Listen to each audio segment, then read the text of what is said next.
Olha, de filmes de terror a jogos, tipo The Last of Us, né? A gente tem uma fascinação por zumbis que é, assim, inegável. E faz sentido, porque eles tocam nos nossos maiores medos, a perda de controle, ver a civilização inteira desmoronar. Mas será que essa história de apocalipse zumbi é só fantasia mesmo, ou tem um fundo de verdade? Então, é exatamente nisso que a gente vai mergulhar agora. E se, e se essa ameaça, sabe, de mortos-vivos, de seres que são controlados por uma força que vem de fora, e se isso fosse uma coisa real, biológica? Essa é a grande pergunta que vai guiar a nossa conversa. E para começar, a gente tem que falar do óbvio, né? The Last of Us. Tanto o jogo quanto a série que foram um sucesso absurdo. A premissa é genial. Um fungo, o tal do Cordyceps, sofre uma mutação e de repente começa a infectar humanos. O resultado? O fim do mundo como a gente conhece. É o ponto de partida perfeito para a gente entender essa história toda. É que o verdadeiro terror do zumbi está exatamente aí. É a ideia de um corpo que está se mexendo, mas a pessoa que a gente conhecia, ela não está mais ali. O corpo virou uma marionete, sabe? Um fantoche movido só pelo instinto da infecção. E é nesse ponto que a coisa fica sinistra, porque é aqui que a ficção e a realidade se cruzam de um jeito bem assustador. A ideia principal por trás da zumbificação, ela não é só uma historinha, ela acontece de verdade. E a gente vai ver como. Então vamos lá. Vamos conhecer o verdadeiro Cordyceps e outros parentes dele, que são basicamente os mestres da manipulação de mentes no mundo dos insetos. O nome científico é um trava-língua, Opsiocordyceps unilateralis, mas pode chamar de fungo zumbi, que fica mais fácil. Ele foi descoberto lá em 1859 e olha, ele é especialista num tipo de parasitismo que parece que saiu direto de um roteiro de filme de terror. E o método dele é o que mais impressiona. O fungo não controla o cérebro da formiga, não. Ele controla os músculos, usando neurotoxinas. É como se ele sequestrasse o corpo dela. Ele força a formiga a sair do ninho, abandonar a colônia e subir numa folha que tem a umidade e a temperatura ideais para o fungo, claro. Chegando lá, a formiga trava a mandíbula no que os cientistas chamam de mordida da morte, e aí ela morre. Logo depois, o fungo literalmente explode para fora da cabeça dela, liberando esporos novos para infectar mais formigas lá embaixo. É uma estratégia de sobrevivência, assim, brutal, mas incrivelmente eficiente. Ok. A pergunta que não quer calar. A gente precisa se preocupar com isso? Pode acontecer com a gente? Bom, segundo os especialistas do Instituto Butantan, a resposta é não, pelo menos por enquanto. O nosso sistema imunológico é muito mais complexo, e a nossa temperatura corporal, que é bem mais alta que a de um inseto, cria um ambiente super hostil para esse tipo de fungo. Então, uma infecção em humanos é algo assim extremamente improvável. Ufa, por enquanto, a gente está seguro. Mas olha, o Ophiocordyceps não está sozinho nessa. A natureza, na verdade, está cheia de parasitas que basicamente sequestram a vontade dos seus hospedeiros. E alguns desses exemplos chegam ainda mais perto do que a gente vê na ficção. E essa conexão é simplesmente brilhante. Pensa no vírus da raiva. Ele literalmente hackeia o cérebro.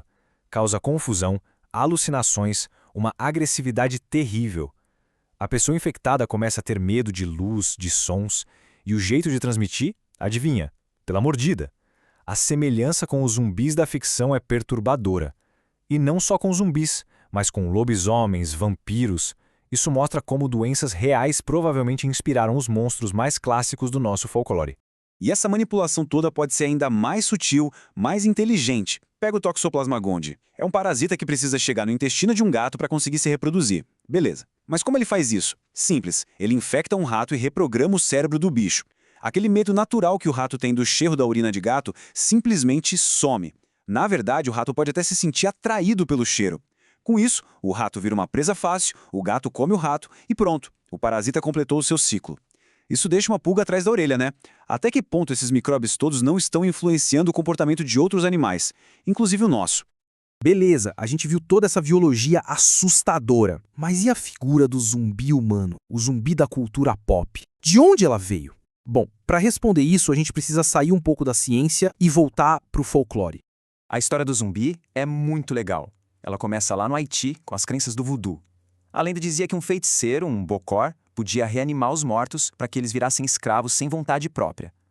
Muito tempo depois, nos anos 80, um pesquisador chamado Wade Davis até sugeriu que isso podia ter uma base real, um pó com toxinas poderosas, tipo a do baiacu, que deixaria a pessoa num estado que parece a morte.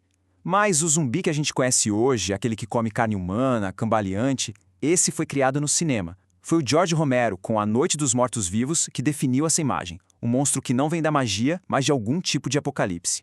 E isso tudo leva a gente para aquela pergunta clássica. E se acontecesse de verdade, a gente sobreviveria? Pois é, uma pesquisa lá da Universidade Federal de Juiz de Fora tentou responder exatamente isso, usando uma simulação de computador. E o resultado da simulação chegou num número bem específico. Para cada 1.000 civis, para ter uma chance de sobreviver a um ataque daqueles zumbis mais lentos, seriam necessários 47 militares. Agora, vamos botar isso em perspectiva. A maioria dos países não estaria nem um pouco preparada. Os Estados Unidos, por exemplo, tem só 4,2 militares para cada 1.000 pessoas. O Brasil, 1,6. De acordo com o estudo, o único país que chegaria perto desse número mágico de 47 seria a Coreia do Norte. Mas aí que vem a parte mais maluca do estudo. Sabe o que eles descobriram? Que se os zumbis fossem do tipo mais rápido, mais agressivo, mais mortal, desses de filme mais novo, as nossas chances seriam melhores. Parece estranho, né? Mas a lógica é que eles matariam as pessoas muito mais rápido do que conseguiriam transformar elas em novos zumbis. A praga se autodestruiria. É a mesma lógica que a gente vê na vida real com um vírus que é letal demais. Ele mata o hospedeiro antes de ter tempo de se espalhar. Então, a gente vê que a ficção usa o zumbi para falar do nosso medo de perder o controle. Mas a ciência, quando olha para isso, acaba nos levando para uma pergunta muito, mas muito mais profunda, sobre o nosso próprio livre-arbítrio. Essa é uma ideia que vem de uma área chamada neuroparasitologia, e ela é bem provocadora. A ideia é a seguinte: e se o que a gente chama de saúde ou normal não for a ausência de doença? E se for, na verdade, um estado de doença crônica de baixo nível com a qual a gente simplesmente aprendeu a conviver? Pensa bem, a gente não é um ser único, singular. Nós somos ecossistemas ambulantes. Dentro da gente vivem trilhões de bactérias, vírus, fungos, e as pesquisas mais recentes mostram que esses inquilinos podem influenciar tudo, desde o nosso humor até as comidas que a gente tem vontade de comer. A linha que separa o que é a nossa vontade e o que é a influência desses micro-organismos todos, ela está ficando cada vez mais difícil de enxergar. E é assim que a nossa conversa, que começou com zumbis de videogame, termina com uma das perguntas mais filosóficas que existem sobre a gente. Se não somos apenas nós, mas uma espécie de colaboração entre incontáveis formas de vida, então quem é que está no comando de verdade?